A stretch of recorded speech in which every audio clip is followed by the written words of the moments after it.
Alrighty, so today we have Daniel K. Isaac, who will be in Geffen Playhouse's Every Brilliant Thing. How you doing today, Daniel?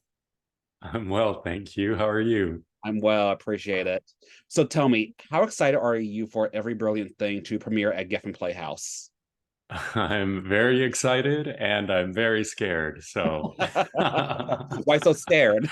I've never done a solo show before. So, having to memorize all that and then with the element of audience participation and improvisation, I feel very like I'm taking a big leap of faith and we'll see if I land or splatter or all of the above. Well, I have faith that you'll land just fine. Thank you. Well, this is also your Geffen Playhouse debut. How meaningful is that for you? I grew up in Koreatown in Los Angeles, and I've never done any work out here, either film or TV or theater. And so it means a lot to come back to California and Los Angeles and get to do something I really love and hopefully have friends and family who haven't been able to come out to the East Coast see something I'm very passionate about and hope to do for the rest of my life. For sure, definitely. Well, without giving too much away, what can audiences expect from Every Brilliant Thing? Oh, sure.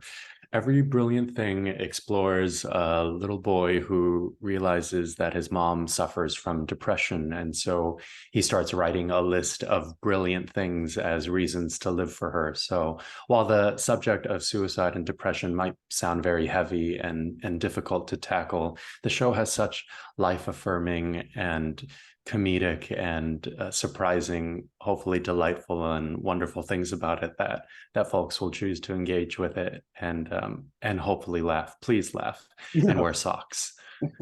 Wear socks? Okay, why wear Yeah. socks? I need audience members to wear socks for something that would be a spoiler. And Okay. because we're in Los Angeles, no one is wearing socks. And bring books that you're reading, because I don't want the stereotype that people in Los Angeles don't read to be true. So I need both books and socks, please Okay. and thank you. Books and stocks. We'll make a note of that. Yes. So none of this is taken from your own personal experiences, right? No, I have had suicide in my family, but the play itself, both Duncan Macmillan, the playwright, and he developed it with Johnny Donahoe, this stand-up comedian and performer. They neither of them say that it is an autobiographical experience, but hope to capture the honest realities of being someone who has suicide and depression in their family or in themselves, and that there's an amalgamation of truth there. So I feel the same, that while not autobiographical, I relate or have intense empathy for this story. Yeah, for sure. So how did you get pegged for this role and why did you want to be involved with this production? The director Cullum had seen me in a play at the Public Theater with my theater company called The Chinese Lady last year. Mm. And I'd done another show at Roundabout Theater Company called You Will Get Sick. And the column, I guess, saw both of those and swears that I was his first offer, which I have trouble believing, but I'm grateful that it came to my reps and my manager said, "Hey, you're going to want to read this and you're probably going to want some tissues on hand." And he was right. And I felt such terror and fear thinking about doing a solo show and this show in particular. And I thought that means I have to lean into it and all the more reason to do it. Mm. So Yeah, definitely. So you said this is your first time doing a one person play before. So mhm. what are you doing specifically to prepare yourself for this role?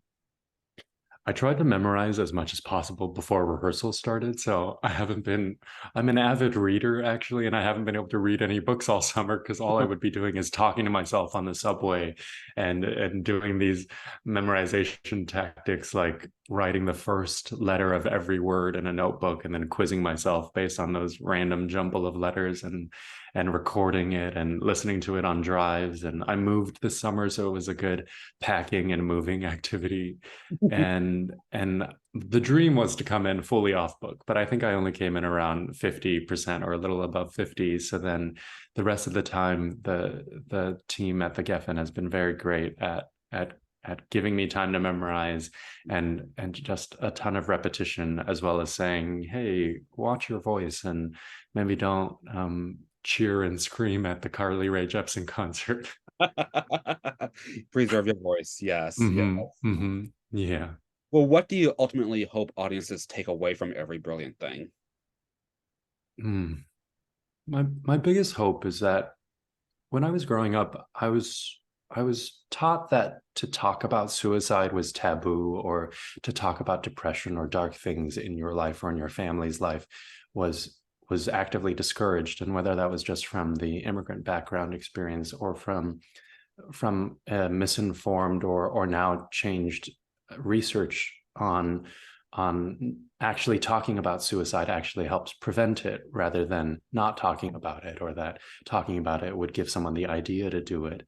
And so I guess I hope the show gives people some light and laughter, yes, but also the tools to be able to talk about the heavier things that maybe we as a society still want to brush up, or brush under the rug, or that we don't want to explore in our families, or admit to in ourselves. Mhm, And hopefully this show helps people at least have a conversation starter about it. mhm, for sure, definitely. So when does the show run? Previews start September 6th, openings on September 14th, and it'll run till October 15th. Okay, perfect. Well, as an actor, you have been seen in several off-Broadway shows, like you said, The Chinese Lady and You Will Get Sick. What is your absolute dream role you would love to play someday? Oh wow. I I think my easiest answer would be a role that probably hasn't been written yet, because I love Okay, new sure. work so Okay. much.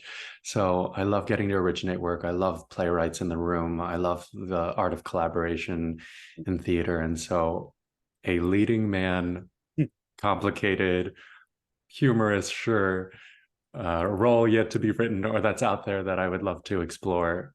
Yeah, Awesome. multi-dimensional and darkly funny, something along those lines. Okay, perfect. And you also have a few TV and film credits to your name, such as Ben Kim and Showtime's Billions. Do you prefer acting on stage or acting in front of the camera more? Hmm. I'm really grateful with my TV and film work that people who wouldn't normally get to come to New York City or whatever theater I'm working at, or maybe not be able to afford the theatrical experience, have gotten to see the work that I care about or want to pursue and do. And also, I think that there's a magic that happens in the theater that is just irreplaceable, or you can't capture it outside of that experience in that moment. So the selfish answer is I want to continue doing both. Okay. And in the midst of the strike, I'm very grateful that my theater home has given me a landing pad and a place to explore and fail and experiment, and a creative outlet. So the preference is all of the above. All the above? Perfect. Have you always had a desire to pursue a career in entertainment? Mm. My mom, when I was younger, I think around junior high, heard this story about a pastor getting stage fright when he spoke in front of a larger congregation. So she's the one who introduced me to theater in the first place.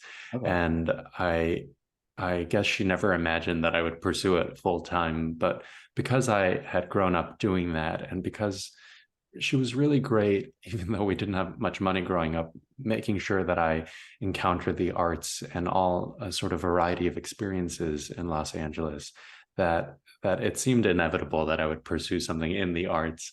Yeah. And I'm very grateful that I get to do it today, and hope to continue to do it. Yeah, for sure. Well, you are a writer as well. Do you currently have any projects that you're working on right now that you can talk about? Oh, sure. Being back in Southern California, I wrote a play about a sort of coming of age story, but from the perspective of the people of color who are often not in the coming of age suburbia stories that I've seen, at least growing up. And so it's set in Fullerton, where I went to high school, and it's called Fullerton. So I'd love to continue to develop this play, especially while I'm here in Southern California, in the slightly period piece that is the early aughts, pre the technology and the different influences we have today, and have a queer-centered coming-of-age story with a lot of the hilarity and trauma that comes from being a teenager anywhere. Okay, perfect. Fantastic. Well, what are some other future goals you hope to accomplish with your career? Hmm. I'd love to continue to be pursuing this art form in theater or in film and TV whenever we get to return to that. I've never been on Broadway, so that would be very cool to get to do. I'd like to continue to write for theater and for TV and film, so we'll see what happens there. I do feel like I'm after this play, I'm just entering the great unknown again, and I know uncertainty and the unknown is part of this business, but with the strike, it seems even more prevalent, and at least there's a lot of empathy and compassion around that, and I hope there'll be work that I can create for others and work that I can create for myself, as well as projects I just don't know about yet. So I'll take all the good vibes, please Yes, and all the thank good you. ones. Yes, perfect. Well, Daniel, how can one stay up to date with you?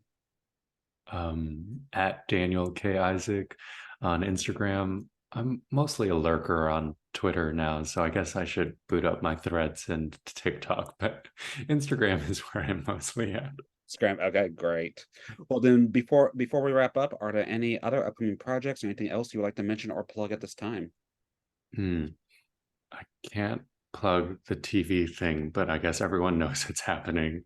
And I just hope people will come see this show, and it'll just mean a lot to get to share space with them in this way, especially on the West Coast. Mm, So okay, fantastic.